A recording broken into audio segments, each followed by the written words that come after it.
right, very good afternoon to our lovely audiences. After a long break from the vacation, we are back again with our Monday live session. As you know, every Monday we are going live with one university, and this Monday as well we invited one of the top and good institution of the UK from Scotland, which is University of Strathclyde. So we will know the university details. You will know, you can ask your questions regarding any of the subjects, course you want to study in, graduate, undergraduate, postgraduate, master's by research, PhD, anything you can ask. And you can ask through the our social medias like the Facebook, WhatsApp, LinkedIn, Instagram, YouTube. Also, you can ask through our personal WhatsApp channel and our colleague number as well. No problem. We'll answer your question. So I think without any further ado, let's welcome our today's guest. So Miss Noor Jan, she is Senior Recruitment Officer from University of Strathclyde. Good afternoon. Welcome to our show today. Hi, Mumtaz. Thank you for the introduction. Hi, everybody. Thanks for joining. My name's Noor, and I'm the Senior International Officer at the University of Strathclyde.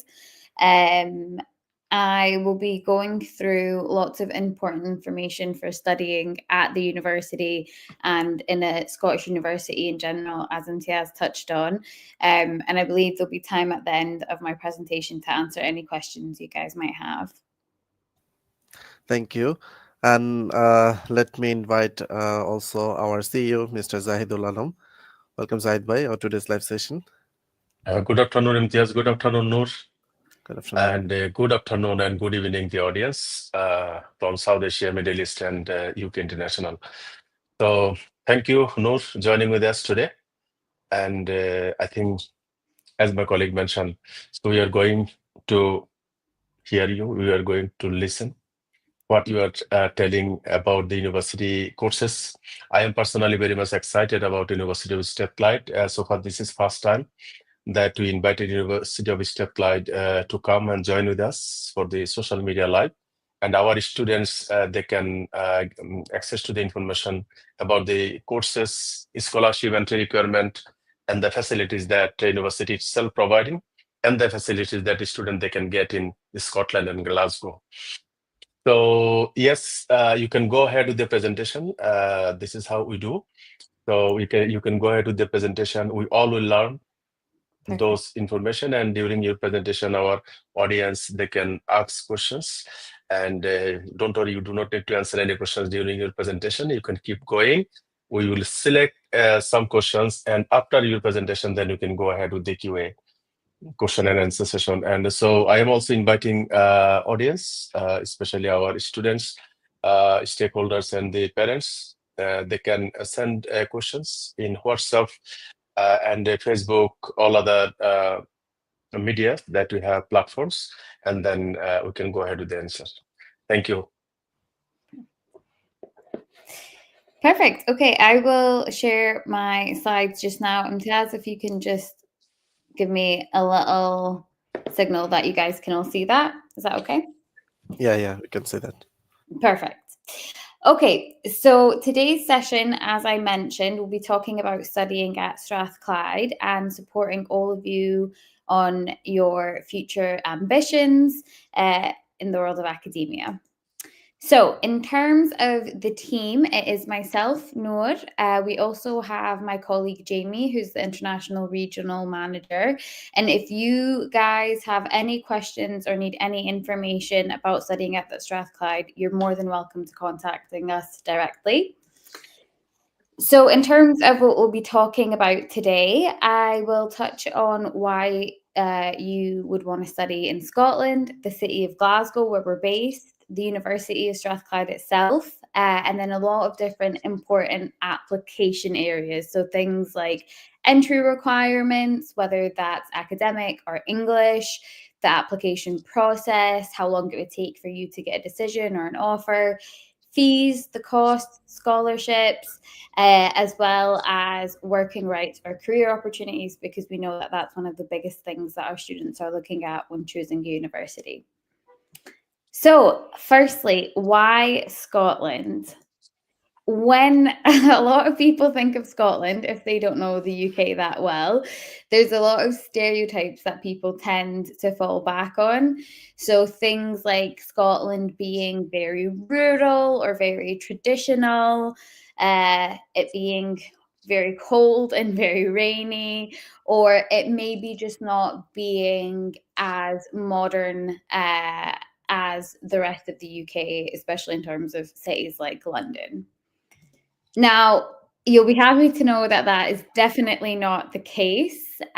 Scotland is just as modern as the rest of the UK. There's a lot of things in Scotland that are going on that you have access to. If you do want that more rural, traditional experience, we, I think, have the most castles per capita in the UK of all the 4 countries. But having said that, we also have major cities. So Glasgow is the 4th biggest city in the UK, our capital city, Edinburgh, as well. So major cities and all the benefits that you get from cities like that. We also have stunning landscapes. So during your international experience, if you wanted to expose yourself to things that can't be found anywhere else in the world, you're more than welcome to do that. And it's very accessible. You'll see on my slides a couple of photos there. Now, these are all within a few hours distance to Glasgow. So like I said, it's very accessible, and you can choose from 2 different types of experiences, whether it's that very urban city experience or if you want to go more rural and experience the countryside. Like I said, it's at your fingertips. Now, in terms of our weather, you guys will be happy to know that Scotland doesn't really differ from the rest of the UK. I will admit that, yes, we do get rain sometimes. It can be colder. However, on average, the difference between Glasgow and London is usually around 2 to 4 degrees. We get cold winters, but at the same time, we do get lovely summers, and springtime is particularly picturesque. It's when all of the greenery is in bloom, and Glasgow has the most green spaces and parks in the whole of Scotland. So at that time of the year, it becomes particularly beautiful.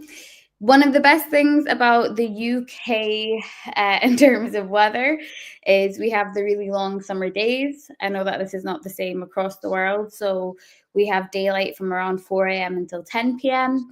And then during the winter, we have the shorter winter days. And what that means is that it is very, very festive. A lot across the UK and across Scotland, you'll have the winter markets that'll happen across October to December.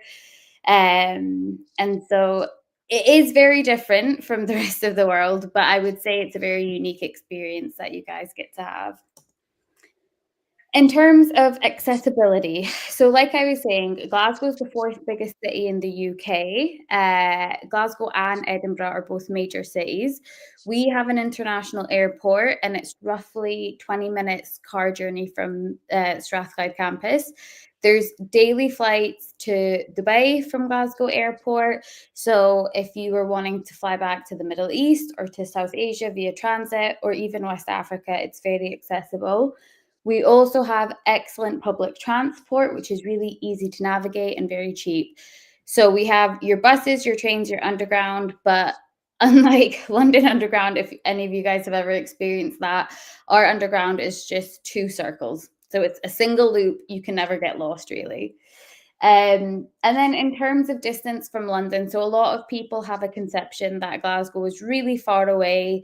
And like I said, it's not as progressive or as modern as London. It's really not. We're about an hour by plane, and we have daily flights to all 5 of London's airports.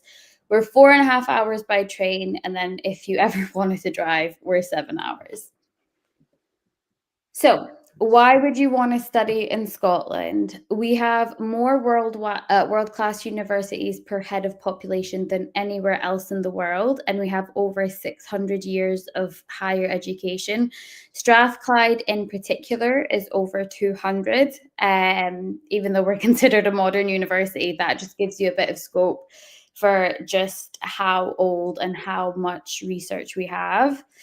We often come top in the UK for student satisfaction, which is one of the most important rankings for us, more so than just ranking to do with subjects or accreditations, because for us, we have a really strong focus on our students and their experience. And over 90% of full-time first-degree leavers from Scottish universities are in work or further studying after graduating, which is the highest in the UK. And we also have the highest proportion of students who graduate with a first or upper second class degree. So across the country, there's a really good cultural environment for students. So in terms of the Scottish degree structure, this only really varies for undergraduate degrees. If you wanted to do a bachelor's with us, it would be 4 years. What this difference offers is more breadth in the first 2 years. So more often than not, you'll get to try lots of different subjects. For example, in a business degree, you'll probably get to choose lots of different topics like finance, economics, management, marketing, and then in your later 2 years, so in your third and your fourth year, you'll be able to really study in depth in those subjects. So you don't study as much, but the ones that you take on, you study in depth. That then gives you a lot of flexibility. So if you want to change subjects through a different point in your degree, you'd be able to. You also get to tailor your degree to exactly your want after you've actually tried the class, which gives our students autonomy, and which we've seen has really good knock-on effects. There's also study abroad options for the majority of our bachelor's degrees, as well as a year in industry. And we attribute that for one of the reasons why we have such high graduation and employment rates after studying. The typical master's or MRes program is 1 year long, and then the typical PhD program is a minimum of 3 years, but there's no maximum on a PhD, so that can be as long as your research project takes. So in terms of the city of Glasgow, these are a couple of our rankings and our awards, just to give you a bit of an illustration of the city itself. So we are one of the friendliest cities in the world. The city's national slogan is "People Make Glasgow." So I would definitely say that there's a very friendly vibe amongst the local population. We're the 4th best city in the world. We're also a UNESCO City of Music. Again, I mentioned the international airport just so you get an idea of just how accessible it is with the rest of the world. I mentioned earlier, so we've got over 90 parks and green spaces, award-winning museums, really good public transport, so very accessible, and we were voted the 4th best student city in the UK. Outside of Strathclyde, there's 3 other major universities that operate within the city, so we have a really big student population that live here, and that's what adds to the environment and really makes the city nurturing for that kind of culture, that academia culture. Okay, so in terms of home comforts, I'm conscious that we'll probably have a lot of people from very different backgrounds attending the session today. So I tried to mention some points from across the different regions. Within the city, we have very large international communities that includes different nationalities as well as different religions. Glasgow itself is home to Scotland's largest mosque, the Grand Central Mosque. That's its photo just up in the top right-hand corner. And that's about a 15-minute walk from campus. We're also home to the biggest Gurdwara in Glasgow. That's in the south side. So again, I think 15 to 20 minutes away from campus. We have international supermarkets, restaurants, and cafes all across the city. For our South Asian community, I would say that the South Asian community is probably one of the largest migrant populations in the city, and this is a very historic community. So I think as far back as the 60s, we have been lucky enough to welcome a really large South Asian community into our city. And because of that, we have really well-established South Asian-owned businesses. We also have the Glasgow Mela that's held every summer, which falls across 2 weekends. And it's Scotland's biggest South Asian festival, which is run in, I think, the second largest park. And there's lots of different stalls and activities that are run throughout that festival. It's a really, really beautiful celebration to be part of. We also have a lot of halal and vegetarian and vegan food widely accessible in supermarkets, on campus, in restaurants and cafes. And like I said, there's the international student community that's throughout the city. So albeit that you will be very exposed to the Scottish experience and the Scottish culture, but there is a large community from back home that's very accessible. Okay, in terms of the University of Strathclyde, so like I said, we were founded a little while ago in 1796. We have approximately 30,000 students from 140 nations, so a very diverse student population. We are the third largest university in Scotland, just after Glasgow and Edinburgh, sorry. For our students that are looking at PhDs or MReses, we have almost 90% of our research is rated world leading.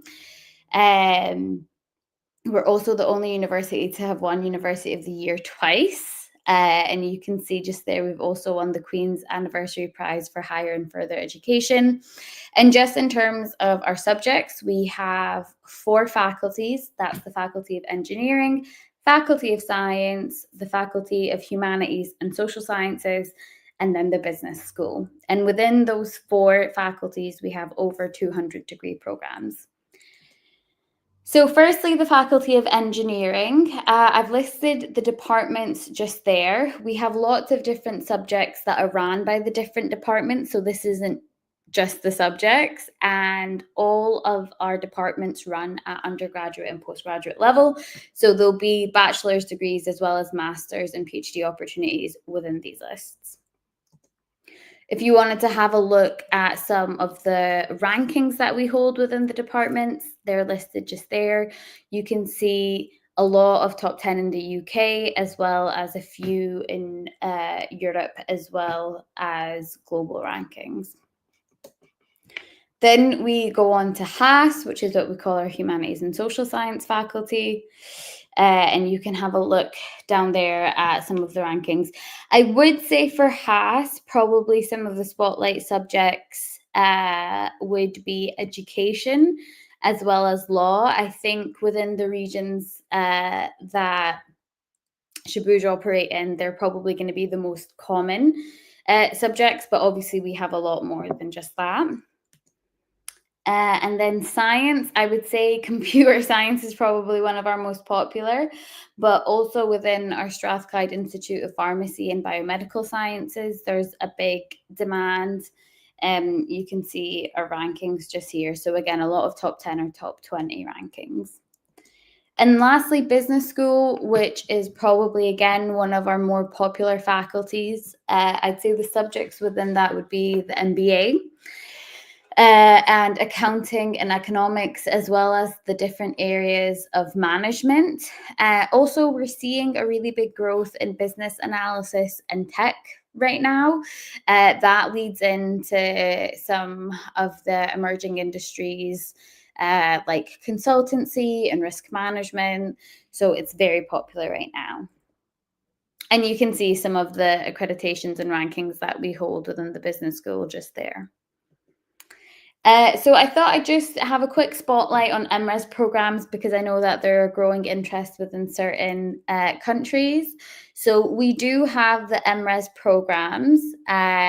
For the programs that qualify for students that want to bring their dependents with them to the UK, it will be based on something that's called the SCQF level, which would be noted on your offer letter. And basically, if your offer letter has that level at 11 or 12, then the course is eligible to apply for you to bring your dependents. Now, I know that sounds a lot more complicated than what it actually is.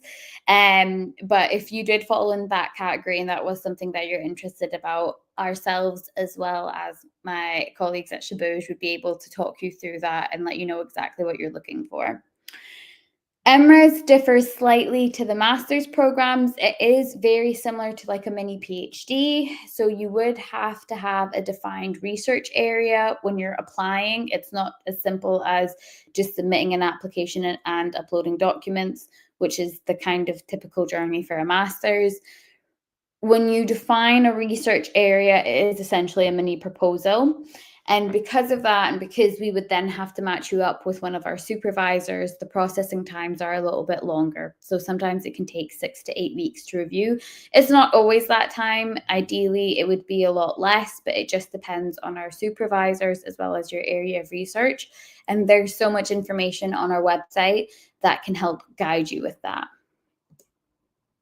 Now, in terms of our campus, we are right in the middle of a £1 billion campus investment. We recently opened Strathclyde Sport. Well, I say recently, it was, I think, about 7 years ago now. But that's a £31 million state-of-the-art facility. It's definitely not just a gym. It's home to so many different sports facilities and equipment. There's the swimming pool. There's several different, I think it's 4 levels in total, and it's home to a lot of our Strathclyde sport clubs. We also have the Technology and Innovation Centre, which is known as the TIC building. It was developed with industry for industry. Now, what that means is that a lot of our industry partners, or different companies and institutions that we partner with, they will be involved with the centre. It's home to companies like 𝗨𝗶𝘃𝗃𝗏𝗃 Scotland, and it really puts us in a great position to expose our students to our partners and what's going on in industry, especially the ones that are very focused on gaining career experience during their studies. Our library is also in the middle of a refurbishment, and we also opened our Learning and Teaching building, which is the top and bottom photos just here, in 2021, and that is home to a lot of the student services. I think there's about 3 levels that are dedicated to student social spaces. So the union, the canteen, different coffee shops, different restaurants, a little shop as well. And it is all student purpose built. So there's lots of different study spaces that the students can book out. There's a quiet room. There's much bigger group spaces for when the students have their group projects, and they are decked out with the highest quality equipment, screens, computers, whatnot. So very exciting time to be a student at Strathclyde just now. We are located in the heart of the city, so we're a city centre campus, which means that our students are very spoiled because everything's on their doorstep.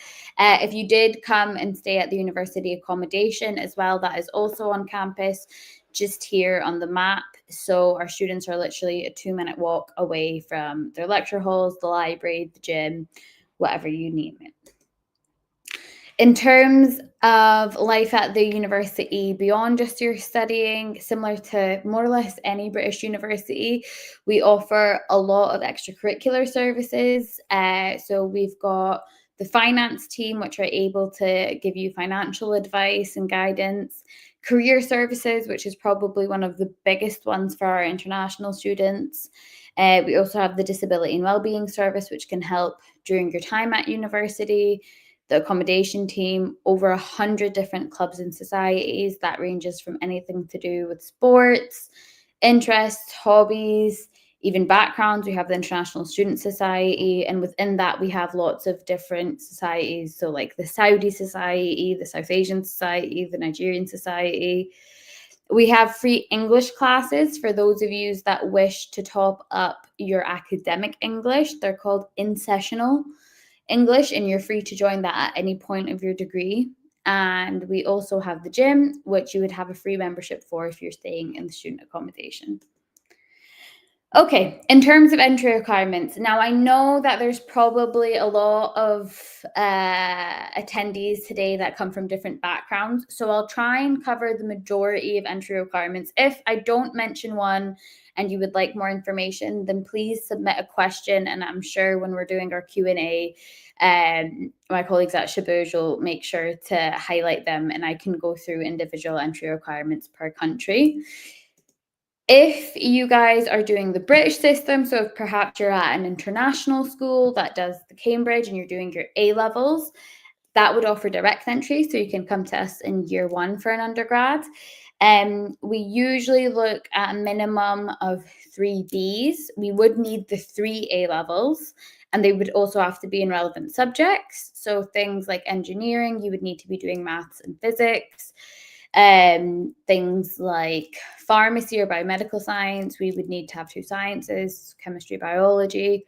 It's all per subject. If you are doing the IB at school, we would be looking at an overall grade between 30 to 36, and also subject tests at either standard level or higher level, and usually at grade 5. Again, if there's a specific program that you're interested in, I can tell you the exact entry requirements because it differs roughly. When a program is a little bit more competitive, so say something like pharmacy, and there's a set amount of seats, whilst these are the minimum entry requirements, usually we'll have a lot of applications, so we'll only be able to choose the best. Then in terms of local, so students that have studied 𝗨𝗶𝗃𝗍𝗔, which is the local curriculum in any of the Gulf countries, so whether that's the UAE, Saudi, Kuwait, they would have to go through foundation. For South Asia, we can usually accept direct if the students have done the CBSE. If they've studied the Pakistani national curriculum, usually they'll have to go through foundation. And for West Africa, again, it varies. So sometimes we can accept direct, but other times we might need to look at a foundation. If you guys are studying the American system, this is a little bit more complicated. I won't go through all of the details on these slides, but all this information is available on our website, or if you wanted to review it again, you can get in touch with myself or my colleagues at Shabuj. Basically, we would need some form of standardized testing. So we can't accept the high school diploma by itself. We would need to look at a minimum of a 3.0 GPA in your high school diploma, as well as either 3 AP exams or a combination. So the SAT or the ACT, as well as 2 AP exams.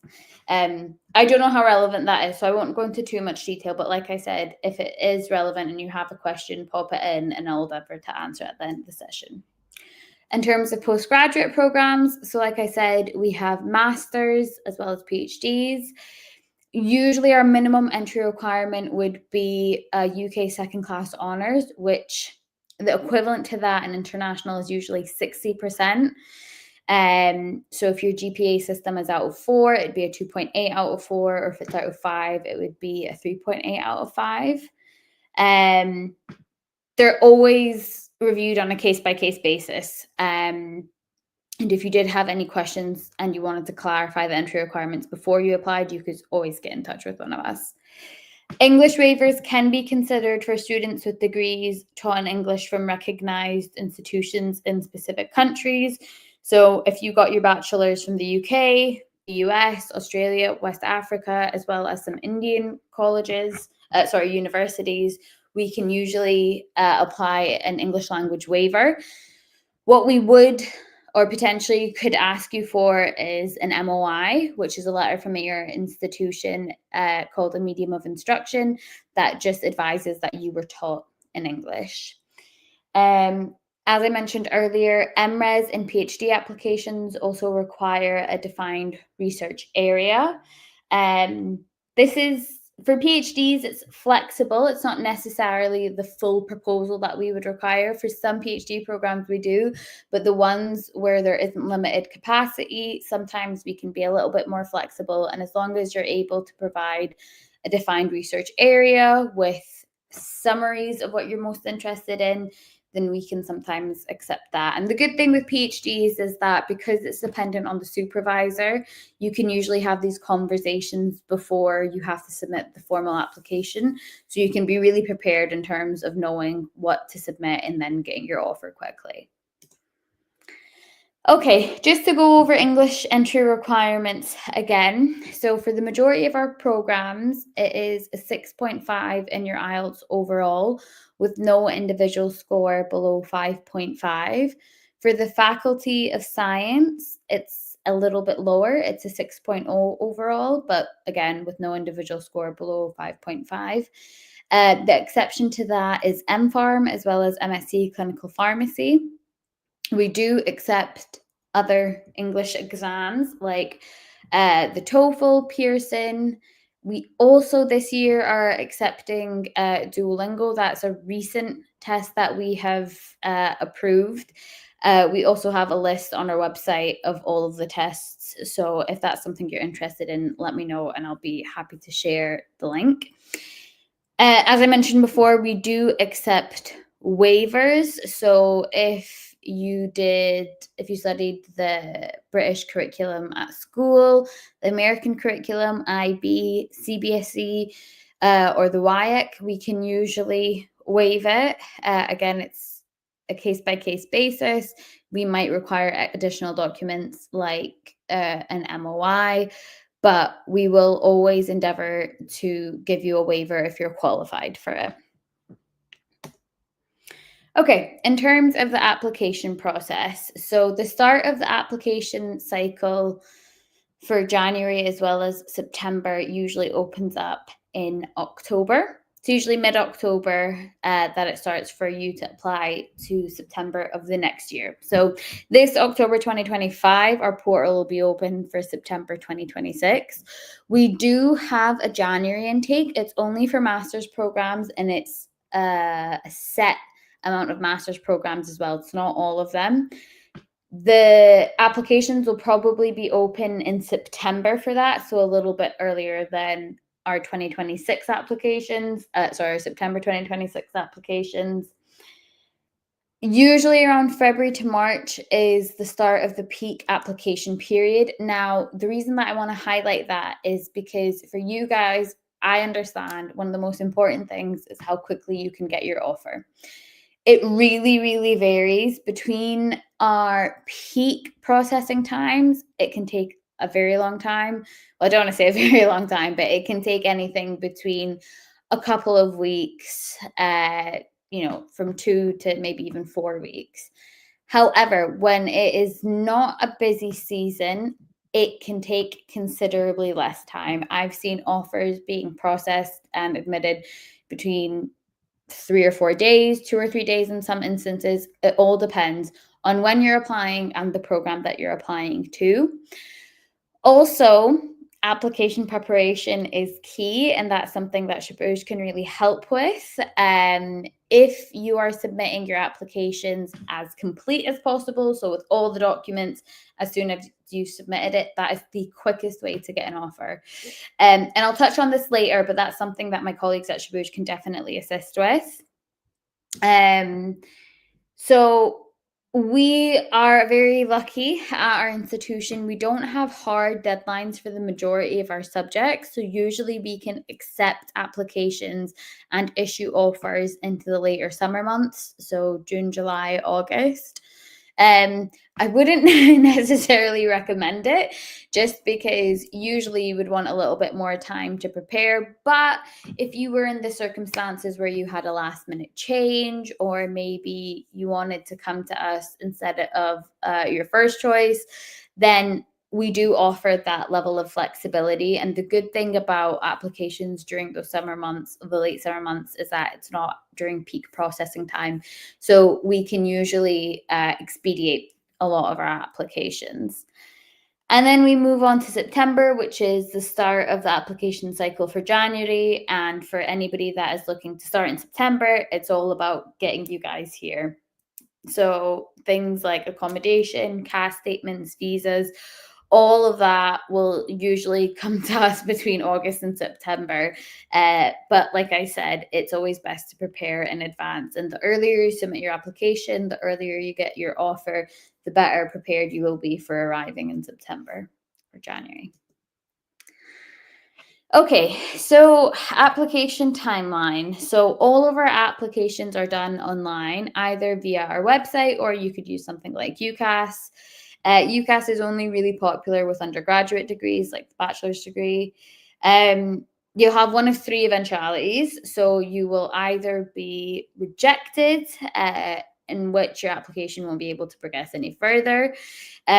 Usually other options may be available. Most of all of our rejections are based on students not being qualified. So at that point, they'll usually be offered something else. If they haven't quite met our entry requirements for a master's, they might be offered pre-masters, or if they're not able to come to us direct for a bachelor's, they might be offered a foundation program. Now, if you are successful with getting an offer, you're most likely going to get a conditional offer, and that is an offer based on the condition of you completing all academic conditions. So whether that's uploading your certificates and your transcripts, if you've not yet completed them, it will be based on uploading them after you've completed them. References, all the usual type of documents. Generally, what we will ask for when you apply is your personal statement, all your certificates and transcripts academically, so your school, your university, whatever you studied. Your English language certificate, so if you have to sit an English language test, your IELTS certificate or whatever test you sit. If you don't, then usually an MOI. Your personal statement, which is the short letter as to what your intention is to study, and then 2 academic references. Sometimes you can make exceptions with the references. If it's been a long time since you completed your last degree, we can usually look at professional references rather than academic. And also sometimes, and this especially goes for our master's programs, if you have relevant work experience, it's usually a good idea to upload your CV as well.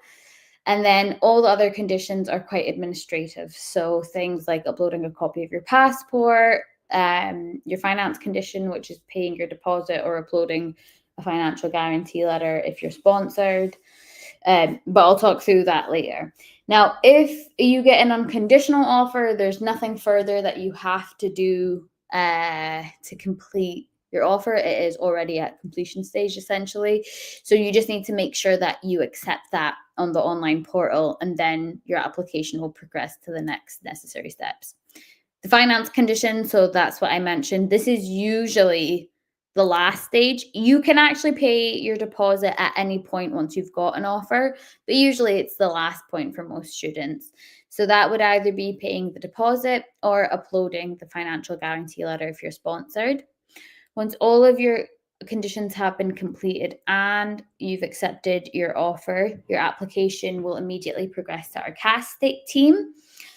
They'll do a couple of checks, and then once that's been completed, they will issue you with what we call the CAS statement, which is what you use to apply to your visa. And then once you've applied to your visa and you've successfully got that, it's just a few more steps till we get you on campus. Organizing university accommodation can be completed at any point during the cycle once a student has received their offer. If you're not looking at university accommodation, obviously you can organize that at any other point. Okay, so on to fees. All of our programs have their own fees. So I've stated a range just there. For undergraduates, you're looking at £21,550 minimum, and it goes up to £30,300 for the most expensive undergraduate degrees. Usually business and humanities and social sciences are the cheaper degrees. Engineering and science can be a little bit more expensive, and that's usually due to the facilities and equipment that they use. For our postgraduate, so master's and PhD, it ranges between £19,850 and £33,450. Cost of living, this is just a rough average. Obviously, it can come down considerably or it can increase considerably depending on how you want to live your life and your standard of living when you're here. Things like walking, cooking your own meals, that will immediately bring your cost of living down, but a lot of our students will come to find that out during their own time if they're using things like taxis everywhere or ordering out Uber Eats, Deliveroo or whatnot. Your costs can run up quite high very easily. Okay, in terms of scholarships, so just like our fees, our scholarships range across the different faculties. For undergraduate, we have the Dean's International Excellence Award, which is a £5,000 reduction of tuition fees. That's offered by HAS. Business offer a 20 to 25% reduction of the tuition fees. Science, that ranges between £5,000 to £7,000 off, and engineering offer a 10% discount off of tuition fees at undergraduate. This year, for this September, we're very lucky for our master's programs. We currently have an automatic scholarship award. So if you are successful in getting an offer in any of our master's programs, you will be awarded an automatic scholarship award. You can see the amounts that are detailed just there. Now, with all of these awards, you are more than welcome to apply to the Dean's Excellence Award. If you are not successful with the Dean's Excellence Award, you will still be given the automatic scholarship. However, if you are successful in getting the Dean's Excellence Award, that'll be the only award you get. You won't get the two at the same time. But as you can see, there are considerable discounts, ranging between £5,000 to £8,000 off your tuition fees. And we don't know that this will run again. So definitely, if you're interested in studying in September 2025, I would recommend applying as soon as possible and letting ourselves or Shabuj know so that we can support your application all the way through. Now, in terms of our deposits, our deposit generally is £5,000 off of your tuition fees to be paid in order to secure your CAS. Now, it's different for students that are living in Afghanistan, Ghana, or Nigeria. I don't know that anybody from Afghanistan is joining us today, so I've popped down the value for any Ghanaian or Nigerian applicants. It would be 35% of the overall tuition fee for Nigeria and 50% of the overall tuition fee for Ghana. Now, this is really not something that the university wanted to do on principle, but unfortunately, it's something that we've had to do just because of the level of high risk and fraudulent applications that we were receiving. And obviously, the university provides students with a CAS statement, which allows them a visa to the UK. So we need to ensure that all of our students are genuine students, which is why we've had to unfortunately raise the deposits. I've also popped down a little breakdown for what the payments would look like across the year if you were looking at paying tuition fees through an installment plan. So at our university, we have a 3-part installment plan. It kind of looks a little bit like a 4-part installment plan because you pay your deposit a little bit earlier than the other installments, and that all comes off of your overall tuition fees. Again, if you have any questions or if you did want to see the breakdown of what your fees would look like before committing to accepting your offer, you can let us know and we can provide that for you. Okay, and lastly, your future career options. Something that is of interest to a lot of our students is what you're able to do after you complete your degree. Currently, the UK has the post-study work visa. This right now is a 24-month period, so 2 years. We have recently had the white paper that our government issued, which advised that they're likely to be changing this to 18 months. It hasn't been put into practice just yet, as far as I'm aware. So, but it is most likely going to be. So it's just something to be aware of. That would be 6 months less than what it previously was. all of our students are eligible to apply for the graduate immigration route after they complete their degree program. Now, lucky for us, we've got some really good statistics. Most are working in professional or associate professional level jobs and earning between 20 to 30K a year. But any further continuation will require visa sponsorship from a company. So if you wanted to stay and work in the UK after that, then you would need a different type of sponsorship or to move on to a different type of visa. In terms of the career services at the university, so our career services has their entire own website, which is home to a lot of their platforms, which essentially work as job advert platforms, specifically for Strathclyde students. Some of our industry partners will advertise their roles there. Again, like I say, they'll be headhunting our Strathclyde students. So it is a really good platform to have access to. We also, or the career services team, run events throughout the year, whether that's graduate fairs, whether that's drop-in sessions. They have a full calendar of activities that our students are free to get involved with whenever they want. They also offer one-to-ones. So if you wanted to meet with a career counsellor, say at the beginning of your degree, to inquire about what different things you can do during your studies, if it's a part-time job, if it's an internship, they will help from anything to everything in terms of reviewing your CV, mock interviews. It's a really comprehensive service that they offer. And you can utilize the career service whilst you study and up to 5 years after you graduate. And then I just wanted to touch on the international corporate services that are available in Glasgow. I thought that this was particularly important because for our students, where their careers is probably one of the biggest reasons that they want to come and study with us, and our international students that maybe don't know that much about the different cities in the UK, Glasgow is home to so many multinational and world-renowned institutions. But because our population size, there's considerably less competition for these jobs in comparison to cities like London or Manchester or Birmingham. We have a lot of head offices or hubs for major financial, tech and consultancy institutions.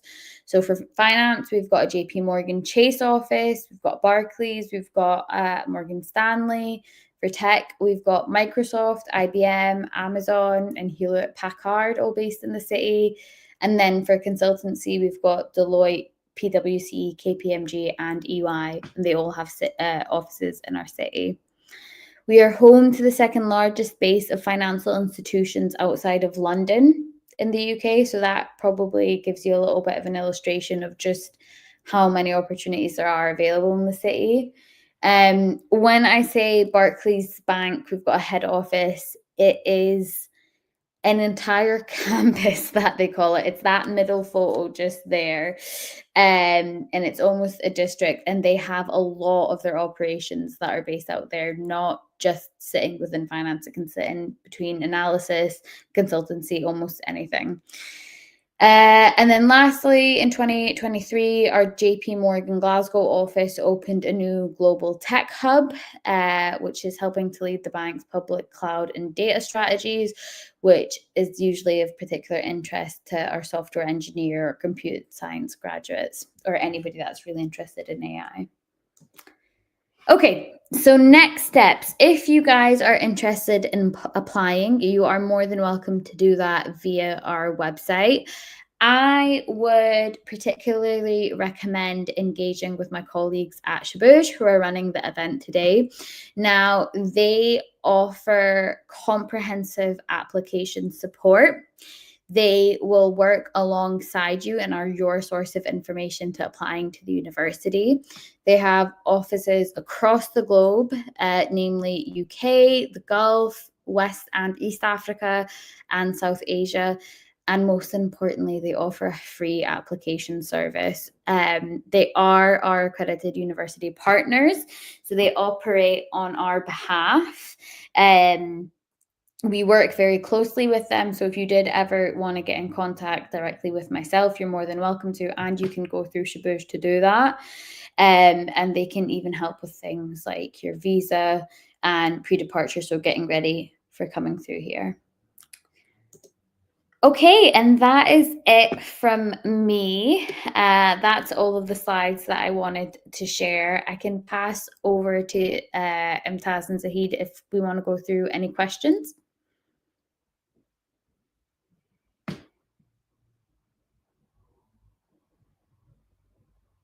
Oh, I think you guys are on mute, sorry. Thank you, Noorjan, for your nice presentation. And obviously, we learned quite a lot of information today as well. And I think we received quite a lot of questions through different platforms. And one question I want to ask you about the about the UG scholarship that you mentioned. Yes. You mentioned that the UG undergraduate program tuition fees ranges from 21,550 to 30,300 pounds. And some courses, student, especially business faculty, student, they can get up to 25% discount. Yes. So that means if this is 21,000, tuition fees will go down to 15,000 pounds per year. My question is the discount that you mentioned, yes. 5,000 to 7,000 pound discount, which is automatic discount. Yes. And then your Dean Excellency Award. The Yes. first question is, if a student get up to 20 to 25% discount, is this for first year only, or they can use the same scholarship or discount every year of their undergraduate program? Is first question. For the undergraduate scholarships, they are per year of study. So we're really lucky if our student gets them in first year, they'll get it for their second, third, and fourth year, as long as they're progressing throughout their study. So as long as they're passing and getting through to their other years, that scholarship will be applied. Oh, that's fine then, and very good news. So if any student, they can get, say, 7,000 pound scholarship for first year, same student progressing to other levels, second year, third year, and fourth year, they can get same amount of scholarship every year. Right? Yeah. So that's the case for the undergraduate degree programs. They're per year of study. All of the information for our scholarships with our undergrad, because they're not automatic, they do have some criteria to them. We have dedicated web pages. So if yourselves or if any of the students on the call want to go and check that out, I can send you guys the links for that. Not a problem. Thank you very much. And for the PG that you mentioned that this September that you have, that is special arrangement for automatic scholarship between 5,000 to 7,000 pounds. And obviously their tuition fees goes down to 14,000, 15,000 pounds for some courses and even below. And if a student, they manage to get that Dean Excellent Award for that student is to apply, and they can get 10,000 pounds, which can again reduce their tuition fees either from 30 to 20 or 20 to 10,000 pounds only. So can you please confirm how long university they take to process one Dean Excellency Award application? So and what is the deadline? Is there any particular deadline to apply for that particular scholarship? Yes, so I believe they all have their own individual deadlines. I will see if I can quickly check on the call on the webpage. So for the Dean's Excellency Scholarships, these, like we said, are for postgraduate study, postgraduate master's programs. I always encourage our students, as soon as they apply to and are successful with getting an offer, to submit the application for the scholarships so that they can be considered as soon as possible. I appreciate that we're a little bit later into the year now, so some of those awards might have already been allocated. I will see just now if I can pull up the deadlines. So we have 4 Dean's Excellency Awards. We've got the Business School, Engineering, Science, and then HAS. I am just checking. So for engineering, The deadline is the 31st of July, and it's been open since the 20th of January. That, like I mentioned on the call, is between £7,000 to £10,000 off the overall tuition fees. Let me see if I can get our other ones. So for the MBA, Dean's Excellency Award, that's specifically only for the MBA program. The deadline is the 31st of July again. But that's a really competitive scholarship. They only award up to 5 of them per year, but it's a 50% tuition fee reduction for the MBA. So I'm sure you can imagine why there's only 5 of them, because it's such a generous award. Yeah.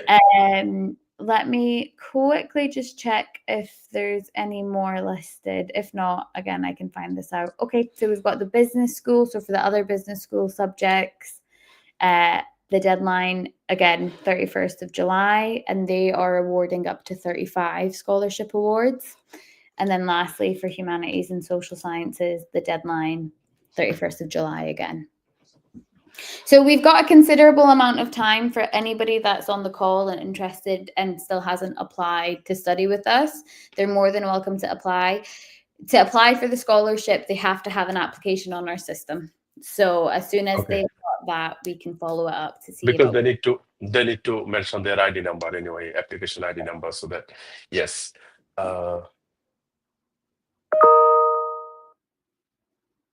Okay. So I also want to ask another questions. I got the answer actually, but I want you to clear it to my audience. The question came as that you have the entry requirement, and with the British qualification student, they can get into the course for the UG program after successfully completing their A level.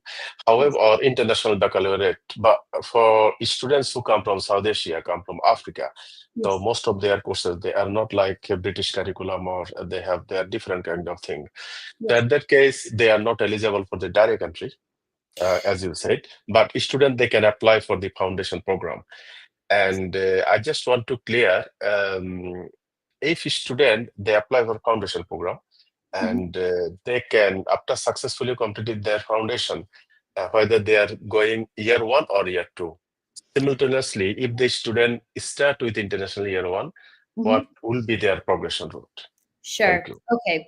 So firstly, first part of the question, for South Asia, apart from India, yes, we would be looking at the foundation route. Now, with India, specifically CBSE, we can usually accept direct applications. It depends, like I said, on the application, the entry requirements of that specific program. But usually if students are getting 75 to 80% in each of their subjects across grade 10 and grade 12, we could accept them for direct. That is just a rough kind of average per program. It can differ a little bit. Sometimes entry requirements can be a little bit higher. Now, if they're not doing CBSE, if they're maybe from Pakistan or Bangladesh, and they need to go via the foundation route, or if they're from the Gulf, with West Africa, with WIAC, sometimes we can, not WIAC, with a college qualification, we can look at direct, but if not, then usually we would be looking at foundation. Now, for the majority of our foundation programs, they complete 1 year of foundation, then they come to us for years 2, 3, and 4. There is a few exceptions. So they're all listed on our website. Off the top of my head, architecture is an exception, law, pharmacy as well. So with them, they would be completing the 1 year and then coming to us for first year, second year, third year, and fourth year. Thank you. Perfect. Thank you for this. And I have another question now, then I'll come back to my colleague NTS. Sure. And the last question that I have with you is about a Master of Business program. I know that this is very popular at the moment, and we can see 9,500% of growth of payment that the international students, they are making payment this year, especially to different universities. So I know that you have quite a good number of different kind of Master of Research program available at University of Strathclyde. And Yes. you also mentioned in your presentation that even for the PhD at the University of Strathclyde, that student, some cases student, they do not even need to submit full research proposal until they hear back from the supervisor or prospective supervisor. And so what you basically want from the student to apply for a MRes program, is this a complete proposal, or you just need a you just need student to highlight the area of their research, maybe 10,000 or 1,000 to 1,500 words, or we can say is a specific and very good personal statement that they can attach? Yeah. So for MRes, it depends across the programs. So what they'll require is a defined research area. The faculties that this is really important for is humanities and social sciences, as well as business. And they really want to see probably a page or a couple pages long of that defined research area. So for example, if we were talking about a subject like economics, what area of economics, what that student's background is, why they're interested in that area of economics, maybe if they could example what they did their dissertation in economics on, what their work experience or career is, and why they're interested, basically to give our supervisors an idea of what perspective that student's going to come with for that research area. For the business school and for humanities and social sciences, that's really important. They're probably, if I'm being really honest, they're probably not going to be able to accept just a strong personal statement. They would really need a defined research area. Engineering and science can sometimes be a little bit more flexible, but I would say on the whole, the strongest applications that get their offers the quickest are the ones that have a strong defined research area. And it's really about quality and not quantity for us. So they don't need to work on a 6,000 word proposal, as long as that they can just really clearly lay out and demonstrate what their interest is, the research that they're looking for, their background, then that should suffice. Thank you for this. And another question related to this Master of Research program. Most of the students, they apply for Master of Research that we know because they have an ambition or they have a expectation to progress to next level, which is PhD.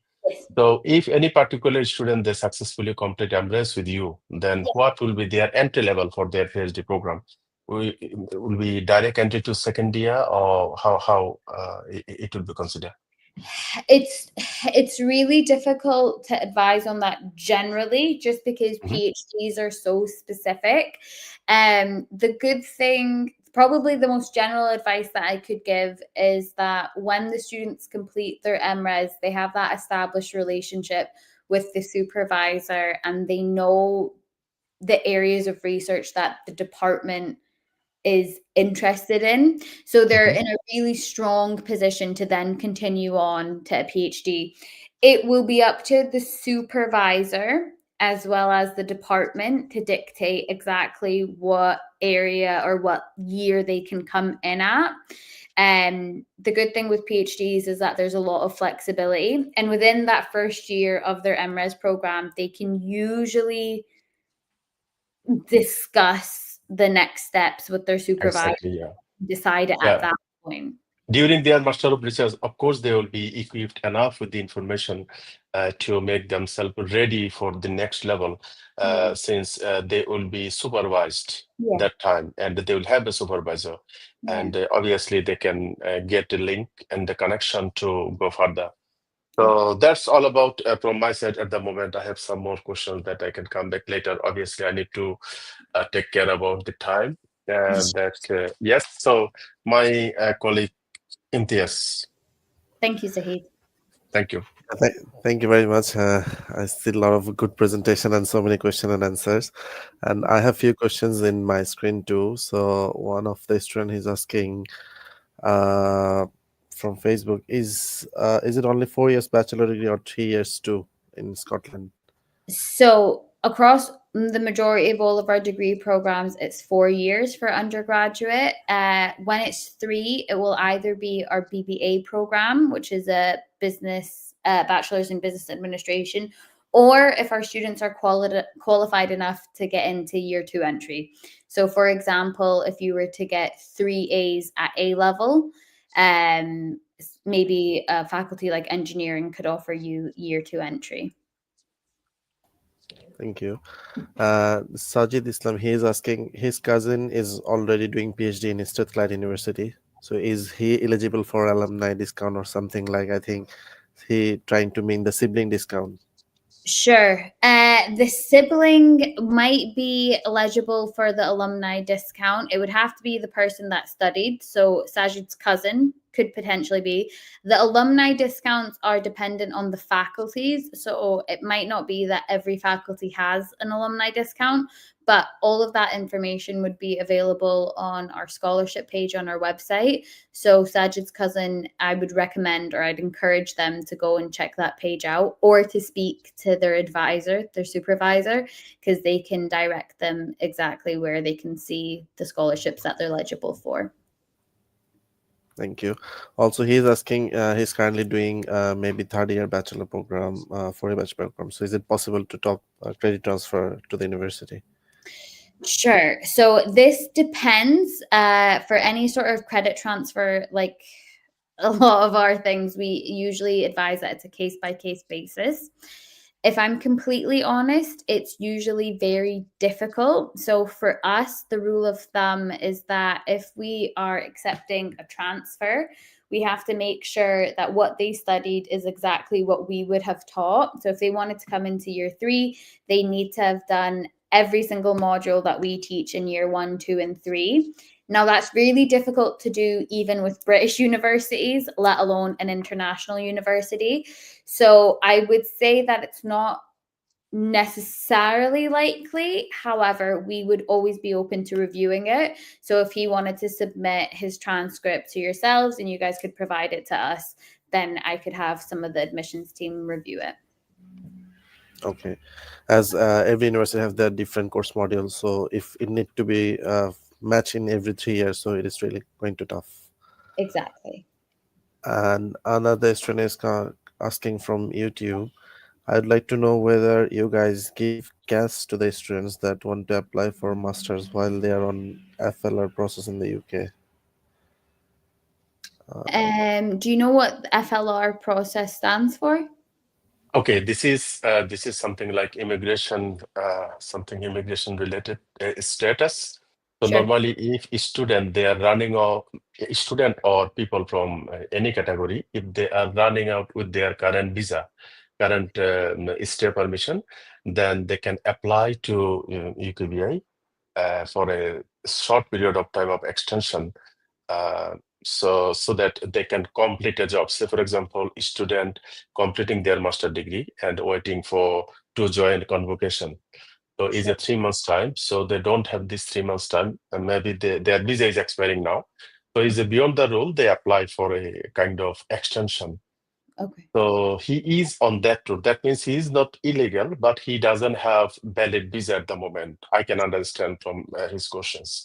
So if a student doesn't have valid visa, but they are not even illegal because they already applied, they have application for under the consideration. So in that situation, do you think that you can issue CAS if a student apply and they can get approval? So if they don't come through the usual route of applying for the visa in their home country, it will depend on a lot of different factors. Now, we have the visa compliancy team as well as our international student support team.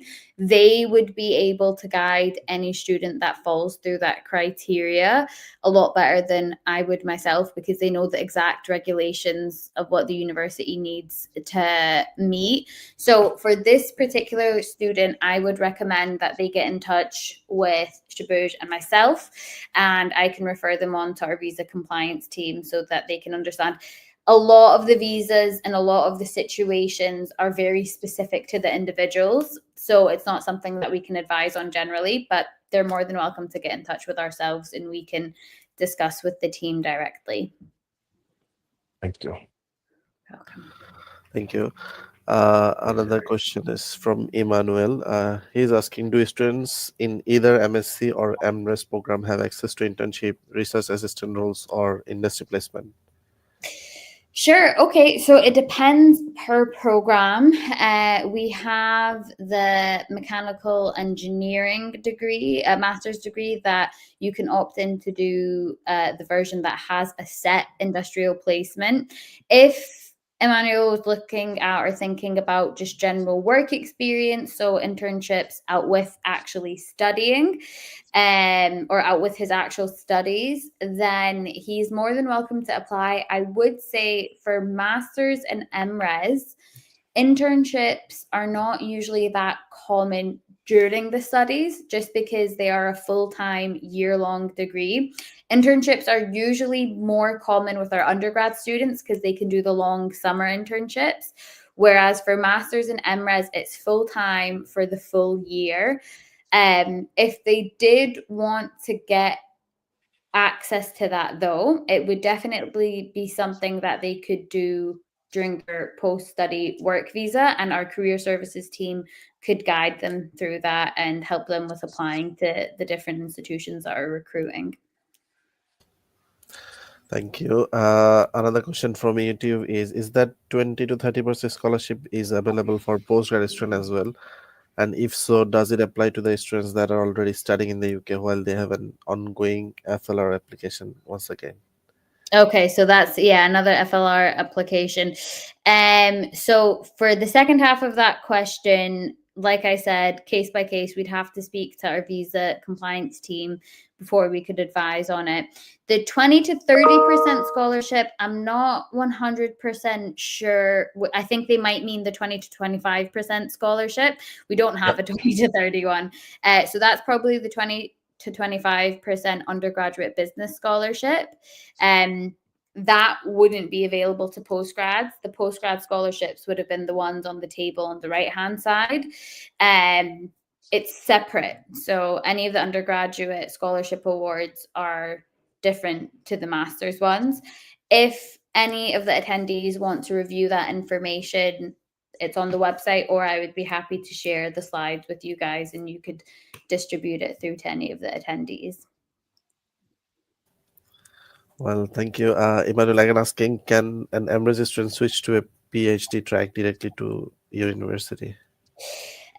So I guess I kind of covered this with Zahid when he was asking about that. It depends. I would definitely say that it could be an option for some of our students, but it depends on the supervisor and the department, and it would be worthwhile discussing during the MRes, and you could confirm that at that time. Thank you. Another question from WhatsApp is for bachelor student, what is the payment plan? As you said, they can take the different installment. So if someone paid full tuition fees for their first year, when he or she needs to pay for the second year tuition fees? Sure. So it follows the exact same format. It's just across the 4 years rather than the one. So we have that 3-part installment plan available to our undergraduate and our postgraduate students. For undergraduate, the first payment is usually upon registration. Then the second payment will be halfway through the year, and the third payment before the end of the last semester. But we actually release the dates of all of the payments on our website. So if any of our applicants wanted to double check that for the year coming ahead, it's readily accessible for them. But yeah, it's the exact same as for the postgraduates. It's that 3-part installment plan. Okay, thank you. I think we are almost 1 hour and 15 minutes. I have only 10 minutes remaining. If you are available, normally we go between 60 to 80 minutes every day. However, before we complete today, I just want to summarize that we have learned today. And as you mentioned, First of all, I would like to invite our prospective students, even their parents, who want to apply for the Strathclyde University. They can contact university. Obviously, we are happy to support them as they are one of their official representative or their recruitment partner. So we are happy to offer you free one-to-one session with one of our senior counselor, expert counselor, where we can check their documents, we can talk to them, we can understand their career plan, what they want to study, what is their budget. We can check their documents and we can guide you exactly which course they need to apply and within what time they need to apply.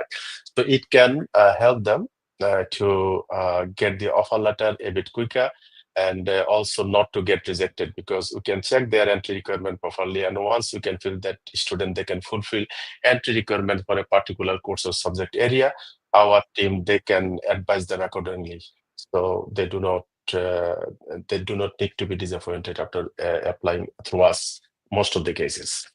And I just want to summarize. So what we are expecting as a university, what we are expecting from a student whenever they apply. The student, they need to be valid. They need to have their valid passport. They need to have their passport, all academic documents, transcript, and certificates. If final certificate is not there, of course, they need to get a letter from institutions confirming their award with the contact details from the university, letter-headed paper, so that university they can contact if required. And then they need to have a nice statement of purpose by detailing the course they want to apply, why they want to apply that particular course, what is obviously their career plan, and how this course can help them reaching their career goal. All those steps they can highlight, and it can actually give a proper picture to the admission team, and they can process the application accordingly. And also, as Noor mentioned about the work experience, because most of the students, you can see, especially for the postgraduate level student, they have work experience. So if any student, they have relevant work experience, it's always good to highlight on their CV, so that it can be another matter of consideration for the admission team to consider this application if they fulfill all other requirement.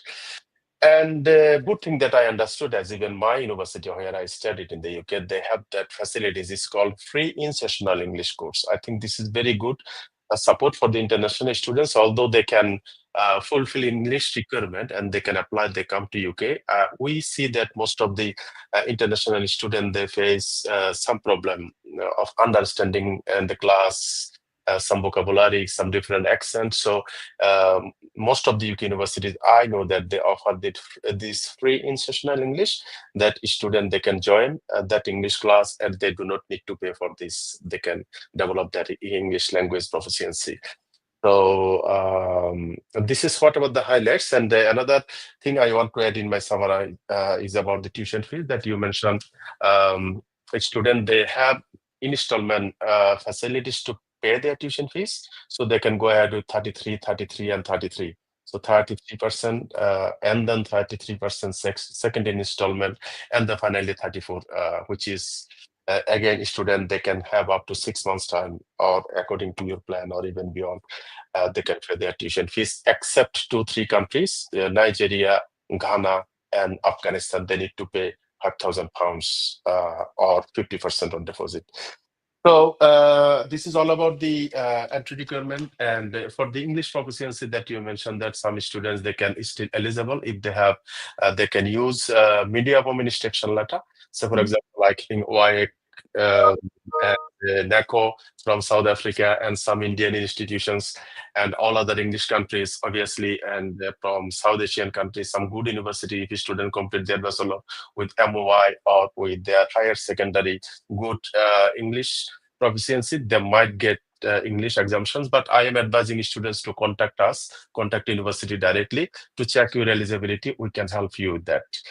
And the scholarship, obviously, undergraduate student, they can access up to 20 to 25% in business department, and all other, they also have access to some amount of scholarship. And the good thing is they can get sent scholarship every consecutive year.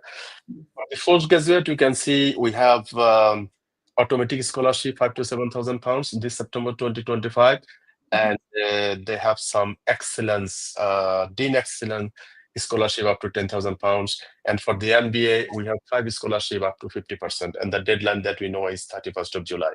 And you also encourage the student to apply now so that they can have a ID number and they can apply with this ID number. And we, Shabuj Global, will be happy to assist and guide our students throughout the process.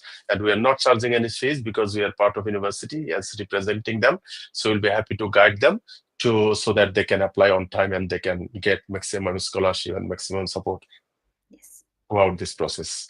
Thank you. And finally, you also mentioned that September 2025 is still open. So students, they can apply. And we have 21 global branches, including South Asia, Middle East, and Africa. So, of course, UK and Europe. So they can contact through our website, www.shabujglobal.com. They can contact one of our nearest branches and talk to them, meet them in person, or they can email us on info@shabujglobal.com, request for a free counseling meeting, one-to-one meeting. Thank you very much. Thank you, Noor, and thank you, Imtiaz, for the lovely afternoon with our lovely students and their parents, respected parents, and we hope to see you next Monday again with another university. Of course, we'll come back with this Strathclyde again with Noor or some other colleagues. Thank you very much. Thank you. Thank you very much. Thank you. Thank you. Okay.